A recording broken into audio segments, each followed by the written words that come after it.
கர்த்தருடைய பரிசுத்த நாமத்துக்கு மகிமை உண்டாவதாக. இன்றைக்கி கூட நம்ம ஆதியாகமம் 26வது அதிகாரத்தை தான் பார்க்க போகிறோம்.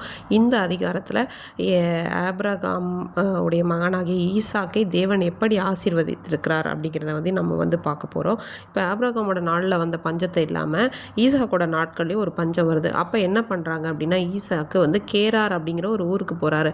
அந்த இடத்துல ஈசப்பா அவனுக்கு தரிசனமாகி சொல்கிறாங்க, நீ எகிப்துக்கு போக வேண்டாம், கேராரில் போ, இந்த இடத்துல நான் உன் கூட இருப்பேன், நான் உன்னை ஆசீர்வதிப்பேன், உன்னோட தகப்பனாகிய ஆபிரகாமுக்கிட்ட ஆணையை நான் நிறைவேற்றுவேன், உன்னோட தகப்பனாகிய ஆபிரகாம் என் சொல்லுக்கு கீழ்ப்படிந்து என் விதிகள், கற்பனைகள், நியமங்கள் எல்லாத்தையுமே அவன் கை கொண்டான், அதன் நிமித்தமாக நான் உன் சந்ததியை வானத்தின் நட்சத்திரங்களை போல பெருக பண்ணுவேன் அப்படின்னு சொல்லி ஆசீர்வதிக்கிறாங்க.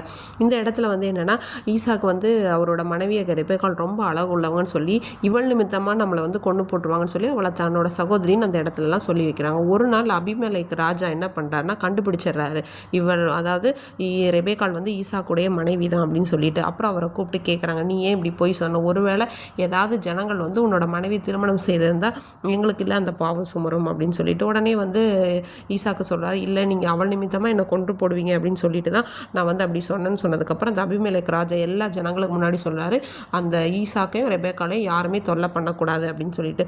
அதுக்கப்புறமா ஈசாக்கு என்ன பண்ணுறாருன்னா, அந்த இடத்துல விதை விதைக்கிறார். அந்த தேசத்தில் 100 மடங்கு ஏசப்பா என்ன பண்ணுறாங்கன்னா, அவனை ஆசீர்வதிக்கிறாங்க. அவனும் நல்லா ஐஸ்வர்யவானாகிறான், பெரிய ஆளாயிட்டான், நல்ல பணிவிடைக்காரர், ஆட்டு மந்தை, மாட்டு மந்தைன்னு எல்லாமே இருக்குது. இது என்னென்னா, பெலிஸ்தருக்கு பிடிக்கல, ரொம்ப பொறாமை வருது. அவங்க என்ன பண்ணுறாங்கன்னா, அவங்களோட மேய்ப்பர்கள்லாம் என்ன பண்ணுறாங்கன்னா, ஈசாக்கோட அப்பாவாகிய ஆபிரகாம் இருந்தாலும் அவரோட நாளில் துறவுலாம் வெட்டியிருப்பாங்கள்ல, கிணறு வெட்டியிருப்பாங்களா, அதெல்லாம் என்ன பண்ணுறாங்கன்னா, இவங்க என்ன பண்ணுறாங்கன்னா வாக்குவாதம் பண்ணுறாங்க. ஈசாக்கோட வேலைக்காரர் என்ன அந்த வெற்ற துறவை எல்லாம் இந்த கேராரூர் மேய்ப்பர் என்ன சொல்கிறாங்க, அது எங்களோட தான் அப்படின்னு சொல்லிட்டு வாக்குவாதம் பண்ணாங்க. அப்போ முதல்ல அந்த மாதிரி வாக்குவாதம் பண்ணோன்னா அதுக்கு பேர் ஏசேக்கு அப்படின்னு சொல்லி பேர் வைக்கிறாங்க. ரெண்டாவது ஒரு துறவை வெட்டினாங்க, அதுவும் எங்களோடது தான் அப்படின்னு சொல்லிட்டு அவங்க பிரச்சனை பண்ணுறாங்க, அதுக்கு சித்தனா அப்படின்னு சொல்லி.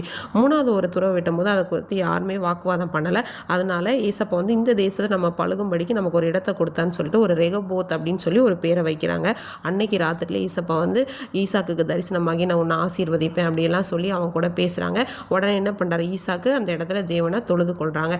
அதுக்கப்புறமா என்ன பண்ணுறாங்கன்னா, அபிமெலேக்கு அப்புறம் அவனோட நண்பர்கள் எல்லாரும் சேர்ந்து ஈசாக்கு பார்க்க வராங்க. எதுக்காக பார்க்க வரீங்க, என்ன நான் உங்கள் தேசத்தில் இருந்தப்போ நீங்கள் என்ன போன்னு சொல்லி துரத்தி விட்டீங்களே, இப்போ ஏன் வரீங்கன்னு சொன்னப்போ, இல்லை தேவன் உங்கள் கூட இருக்கார் அப்படிங்கிறத நாங்கள் பார்த்தோம், கண்டிப்பாக அவர் உங்கள் கூட இருக்கார், அதனால் நாங்கள் சமாதானம் பண்ணிக்கலாம்னு சொல்லி தான் வந்தோன்னு சொல்லிட்டு அவங்க 2 பேருமே உடன்படிக்கை பண்ணிக்கிறாங்க.